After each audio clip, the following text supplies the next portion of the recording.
ஒரு காரியங்கள் சொல்லுவாங்க, பொதுவாக சொல்லுவாங்க. நல்ல ஆக்டிவாக பிள்ளை பிறக்கணும்னா கணவனும் மனைவியும் அந்யோன்யமாக இருந்தால் தான் ஆக்டிவாக என்ன செய்யுமா பிள்ளை பிறக்கும். கணவனும் மனைவியும் சண்டை போட்டுக்கிட்டு அல்லது மனைவி அந்த பேரு காலத்தில் ரொம்ப துக்கத்தோட துயரத்தோட இருந்தாங்கன்னா பிள்ளை மந்தமாக பிறக்குமா. அவங்க நிறைய சொல்லுவாங்க, அந்த மெடிக்கலி நீங்கள் பார்த்தீங்கன்னா பிள்ளை வயிற்றில் இருக்கும்போது நல்ல சந்தோஷமான செய்திகளை மட்டும்தான் என்ன செய்யணும், கேட்கணும்னு சொல்லுவாங்க. சிலர்லாம் உட்காந்து டிவி பார்ப்பாங்களாம் குழந்தை இருக்கும்போது. அப்போ இஸ்ரேலில் ஒரு காரியம் இருக்கான், என்ன சொல்லுவாங்களாம், கன்சீவ் ஆனதுலேருந்து குழந்தை பிறக்கிற வரைக்கும் டிவி பார்க்கக்கூடாதுன்னு சொல்கிறவங்களாம் இருக்கிறாங்களா. ஏன்னா டிவியில் ஏதாவது பேய் அந்த மாதிரிலாம் காட்டுவாங்க, பேய் படம்லாம் பார்த்துட்டாங்கன்னா அது வந்து பிள்ளையை பாதிக்குமா, வயிற்றில் பிள்ளை துள்ளுமா.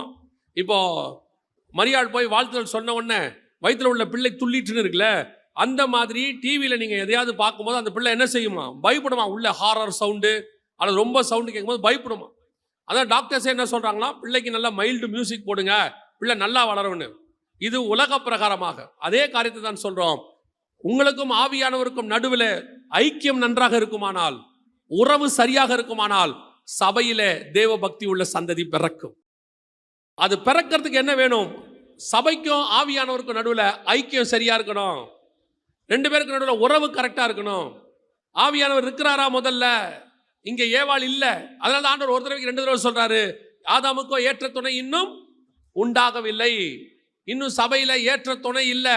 அப்படி இல்லைங்க, நாங்கள் அந்நிய பாஷை பேசுகிறோம், ஆவியானவர் ஆவியில் நிறையிறோம், அந்நிய பாஷெல்லாம் பேசுகிறோம். ஆண்டவர் சொல்றாரு அதெல்லாம் சரிதான், கணவன் வராரு, மளிகை சாமான் வாங்கி போடுறாரு, பிள்ளைகளுக்கு ஃபீஸ் கட்டுறாரு, எல்லாம் செய்கிறாரு. வெளியேந்து பார்க்குறவன் சொல்கிறான் அந்த மனுஷன் நல்ல மனுஷங்க, எல்லாம் வாங்கி போட்டிருக்காரு. ஆனால் கணவன் மனைவி பேசவே மாட்டாங்க. வீட்டுக்குள்ளே இருக்கிற சண்டை யாருக்குமே தெரியாது, 2 பேரும் பேசிக்க மாட்டாங்க. எல்லாம் வாங்கி போட்டுருவாரு, பணங்கள்லாம் கொடுத்துருவாரு, அந்த அம்மா பிள்ளைகளை பார்த்துக்கோ, இவரும் பார்த்துப்பாரு. ஆனால் 2 பேரும் பேச மாட்டாங்க. வெளியே இருக்கிறவனுக்கு தெரியாது. அதே தான் நீங்கள் ஆவிக்குரிய சபையில் நடக்குது. பிள்ளை வேற இல்லையே, சபையில் கிரியை இல்லையே, ஆவியானுடைய கனி வெளிப்படவில்லையே, இங்கே கர்த்தர் எதிர்பார்க்குற ரிசல்ட் இல்லையே. அப்பனா என்ன அர்த்தம், ஏற்ற துணை இன்னும் உண்டாகவில்லை. ஆவியானவர் இருக்கிறாரு, ஆனால் வாசப்படியில் நின்று கதவை தட்டி கொண்டு இருக்கிறார். கணவன் வாசப்படியிலையும் மனைவி உள்ளேயும் இருந்தால் பிள்ளை பிறக்காது. வசனம் சொல்லுது கதவை திறந்து உள்ளே வரணும். இன்னைக்கு அதான் நடந்துட்டு இருக்குது. ஆவியானவர் வெளியே நிற்கிறாரு, ஏற்ற துணை சபையில் இல்லை. இது கர்த்தர் எதிர்பார்க்கிற மிக முக்கியமான விஷயம். இப்போ ஆண்டவர் எதிர்பார்க்கறது என்ன, அவருக்கு ஏற்ற துணை, மணவாளனுக்கு ஏற்ற மணவாட்டி இருக்கா. அதனால தான் ஆண்டவர் ஒவ்வொரு இடத்துலையும் பார்க்குறாரு. 2 கொரிந்தியர் 11, நான் எப்போ அந்த வசனத்தை வாசிக்கிறேன், இப்பயும் வாசிங்க. 2 கொரிந்தியர் 11:2 வாசிங்க. நான் உங்களை கற்புள்ள கன்னிகையாக கிறிஸ்து என்னும் ஒரே புருஷனுக்கு, இதான் ஏற்ற துணை. கிறிஸ்து என்னும் ஒரே புருஷனுக்கு எப்படி ஒப்படைக்கணுமா, கற்புள்ள கன்னிகையாக. இப்போ பரிசுத்த ஆவியானவர் நிழலாடினோம்னா மரியாதை பற்றி வசனம் சொல்லுது, புருஷனை அறியாத கன்னிகை. அப்படிதானே இருக்குது, நான் இன்னும் புருஷனை அறியேன். அப்பனா என்ன அர்த்தம், இங்கே ஏவாள் வந்து பாம்போட பேசிட்டாங்க, சர்ப்பம் வந்துடுச்சு, அவங்களுடைய உபதேசம் சபைக்குள்ள வந்துடுச்சு. அதுக்கு மேலே ஆதாமும் ஏவாளும் இணைகிறாங்க. 4ஆம் அதிகாரம் 1ஆம் வசனம் சொல்லுது, ஆதாம் தன் மனைவியாக ஏவாளை அறிந்தான். ஏற்கனவே இந்த அம்மா சர்பத்தின் பேச்சை கேட்டாங்க, இப்போ ஏவாளோடு கூட ஆதாமும் இணைகிறாரு. பிறக்கிறது என்னவா இருக்குது, காயின் பொல்லாங்கன் பிறந்தான். பழைய துருத்தியும் புது திராட்சரசமும் சேரக்கூடாது, பழைய கொடித்துணியும் புது கொடித்துணியும் சேரக்கூடாது, சர்பத்தின் உபதேசமும் பரிசுத்த ஆவியானவரும் சேர முடியாது. அப்படி ஆதாம் பரிசுத்தம் உள்ளவனும் ஏவாளும் சேர்ந்தாங்கன்னா பிறக்கிறது பொல்லாங்கானாக இருக்கும். எதனால இப்படி நடந்துச்சு, சர்ப்பமும் உள்ள இருக்கு, பரிசுத்த ஆவியானவர் நிழலாடுறாரு, ஆவியானவர் உள்ள இருக்கிறார், அப்படியே போயிட்டு இருக்கு. வெளியேந்து பார்க்குறவங்களுக்கு ஆவியில் நிறைகிறாரு, சபை ஆவியில் இருக்கு, எல்லாம் உற்சாகமாக இருக்கு, எல்லாம் சொல்லிட்டு இருக்கிறாங்க. ஆனால் நடக்கிற காரியம் என்னவா இருக்கு தெரியுமா, உள்ளுக்குள்ள என்ன நடந்துகிட்டு இருக்கு தெரியுமா, உள்ளே பொல்லாங்கன் பிறந்து கொண்டிருக்கிறார். அநேக சபைகளிலே பொல்லாங்கன்கள் நிறைந்து கொண்டே இருக்கிறார்கள். பலிக்கு பெருகு என்ன மாதிரி சந்ததி பிறக்கணும் சபையில், தேவ பக்தி உள்ள சந்ததி. ஏற்ற துணை வந்தாச்சு, ஆதாமுக்கோ ஏற்ற துணை இல்லைன்னாங்க. தேவன் வந்து, இயேசு கிறிஸ்து வந்து, நான் உங்களுக்கு ஏற்ற துணை தேற்றவாளனை அனுப்புவேன், கம்ஃபர்டர் ஹெல்பர் அனுப்புவேன், அனுப்பிட்டாரு. ஏற்ற துணை வந்தாச்சு. இப்போ பலிக்கு பெருகணும் இல்லை, ஆனா இங்க என்ன பெருகுது? பொல்லாங்கன் பெருகிட்டு இருக்கிறானே. அப்ப சபை தரிசனம் இருக்கு, பரிசுத்த ஆவியானவர் இருக்கு, வசனம் இருக்கு. ஆனா பிறக்கிறது சீஷனா பிறக்கல. எதா பிறக்குது? பொல்லாங்கன் பிறந்துகிட்டு இருக்குது. அப்போ கர்த்தர் உங்க மேல வச்ச தரிசனம் வேஸ்ட். கர்த்தர் உங்களை அழைச்ச அழைப்பு வேஸ்ட். நான் எப்போ ஒரு காரியத்தை ரொம்ப உணர்வேன். என்ன உணர்வேன்னு கேட்டீங்கன்னா, கர்த்தர் உங்களை என்னையும் அழைச்சது அவர் தரிசனத்துக்கு. நாம நம்ம இஷ்டத்துக்கு செஞ்சுக்கிட்டு இருப்போம், நம்ம மாம்சத்தின் கிரியைகளில் செஞ்சுக்கிட்டு இருப்போம். சில நேரத்தில் நமக்கு என்ன பிடிக்குதோ அதை செய்வோம். கர்த்தர் அந்த இடத்துல உங்களை உணர்த்துவாரை ஒழிய தடுக்க மாட்டார்.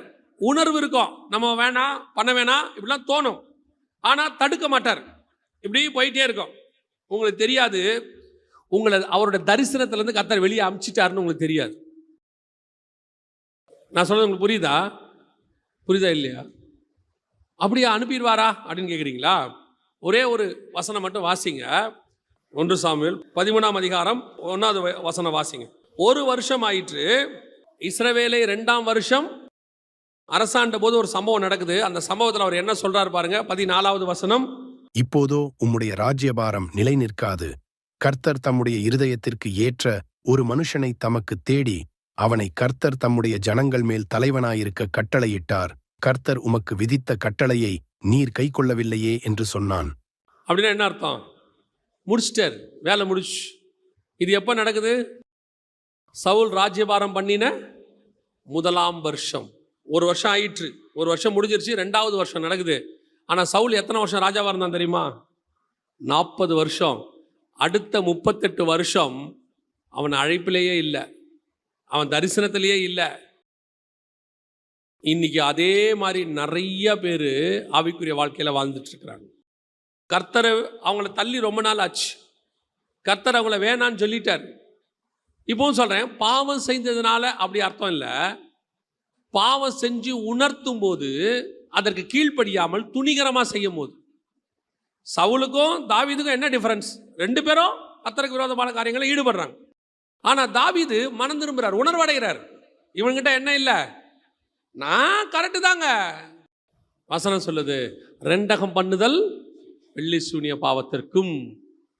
கர்த்தருக்கு பிடிக்காத விஷயம் இதுதான். கர்த்தருக்கு பிடிக்காத விஷயம். கர்த்தர் என்ன சொன்னாரு? உன்னை பலிக்கு பெருகி உன் வேலை என்ன அதை செய்ய. இங்க என்ன நடக்குது? ஜனங்களை போய் ஜனங்களுக்கு விரோதமாக சவுல் 2 பண்ணிட்டானா. அதனால கர்த்தர் பார்த்தாரு, தள்ளுறாவன்ட்டார். வேணாண்டாவன். ஏன் வேணாங்கிறீங்க? அவன் உள்ளுக்குள்ள சரியில்லாம தப்பு செய்கிற வேலை, பாவம் செய்கிற வேலை, திருப்பி ஏஞ்சி வந்துடுவான். ஆனால் கன்னிங்னஸ், ஒருத்தருக்கு ஒருத்தர் போட்டு கொடுத்து ஒருத்தரை பிரிக்க விட்டு அவங்க 2 பேரும் பிரிஞ்சு போகிறதுன்னு நினைக்கிறது கர்த்தர் பிடிக்காத வேலை. அதுவும் தேவ பிள்ளைகளுக்கு நடுவில் நடத்துறத கர்த்தர் ஒரு நாளும் அனுமதிக்கிறது இல்லை. எல்லாரையும் பாருங்க, தப்பு நடக்கும். மோசே பரிந்து பேசுவான் ஜனங்களுக்காக, எதையாவது ஒன்று சொல்லி ஆண்டோட்ட சேர்த்துடலான்னு நினைப்பான். தாவீதை பாருங்க, தப்பு நடந்துடும், நான் தானே தப்பு பண்ணேன், ஆடுகள் என்ன செஞ்சிச்சு. அந்த பரிந்து பேசுதல். ஆண்டவர் சொல்வார் இதில் கெத்செமனே தோட்டத்தில், உங்களுக்கு நான் தானே வேணும், அவங்கள விட்டுருங்க பார். இதுதான் பரிந்து பேசுதல். இன்னைக்கு கர்த்தர் ஏன் சவுலை தள்ளினார்? காரணம் என்ன? இன்னைக்கு இதுதான் நடந்துக்கிட்டே இருக்குது. பல நேரங்களிலே கர்த்தர் உங்களையும் என்னையும் எதிர்பார்க்கிற சுபாவம் வேறு. தேவ பக்தி உள்ள சந்ததியை பெறணும், கர்த்தர் விரும்புகிற தரிசனத்துக்குள்ள வரணும் அப்படின்னா கர்த்தர் எக்ஸ்பெக்ட் பண்றது ஆவியானவர் நம்மகிட்ட நிழலாடணும். கர்த்தருடைய அபிஷேகம் நம்மளை விட்டு இருக்கு, அதுல தான் செய்ய முடியும். ஆவியானவர் இருக்கிறாரு, நாம சபையில இருக்கிறோம், ஆனா குழந்தை பிறக்கல. காரணம், அநேகர் கர்த்தருடைய தரிசனத்துக்குள்ளே இல்லை, கர்த்தர் தள்ளியாச்சு, கர்த்தருடைய அழைப்புல இல்லை. ஆனால் கர்த்தர் இன்னைக்கு ஒரு வாக்கு கொடுக்கிறார் நமக்கு. தாவீது போய் திருப்பி கேட்ட உடனே கர்த்தர் மீண்டும் புதுப்பித்தார் அவனுக்கு. தாவீது இதே மாதிரி தப்பு செஞ்சார். ஆனால் ஆண்டவர் சொல்றாரு, சரி உன் ராஜ்யபாரம் நிலை நிற்கும், அதுக்கான தண்டனை கிடைக்கும். ஆனால் என்ன செய்யும்? உன் தரிசனம் தப்பிச்சுக்கும். போய் திருப்பி பேதுரு மனம் கசிந்து அழிதான், மீண்டும் அவன் தரிசனம் தப்பிச்சுக்குச்சு. அதே காரியத்தை கர்த்தர் சொல்லுகிறார். ஒருவேளை கர்த்தர் உங்களை என்னை கொண்டு ஒரு பெரிய காரியம் செய்ய ஒரு தரிசனம் வச்சிருப்பார். அதை செய்யணும்னு சொன்னா இதுதான் ஃபார்முலா. முதலாவது, உங்களுக்கு இருக்கிற தரிசனம் உங்களுக்கு தெரிய வேண்டும். 2வது, அந்த தரிசனத்துக்கு ஏற்ற துணை பரிசுத்த ஆவியானவர்னு உங்களுக்கு தெரியணும். 3வது, நீங்களும் பரிசுத்த ஆவியானவரும் ஒருமனப்பட்டு இருந்தால் மட்டும்தான் அந்த தரிசனம் நிறைவேறும். இந்த மூணுலையும் எங்கே மிஸ்டேக் பண்ணாலும் உங்களை கொண்டு செய்ய வேண்டிய காரியம் நடக்காது. முதல்ல உங்கள் தரிசனம் உங்களுக்கு என்னான்னு தெரியணும். அந்த தரிசனம் என்ன? நான் சீஷராக்கி ஜனங்களை கர்த்தரிடத்தில் கொண்டு வர வேண்டும். அதற்கு என்னால் முடியாது, எனக்கு ஏற்ற துணை பரிசுத்த ஆவியானவர் வேண்டும். பரிசுத்த ஆவியானவர் வந்தாலும் அவர் என்மேல் நிழலாடினால்தான் சீஷர்கள் பிறப்பார்கள். பரிசுத்த ஆவி இருக்கு, ஆனால் குழந்தை பிறக்கலை அப்படின்னா என்ன அர்த்தம்?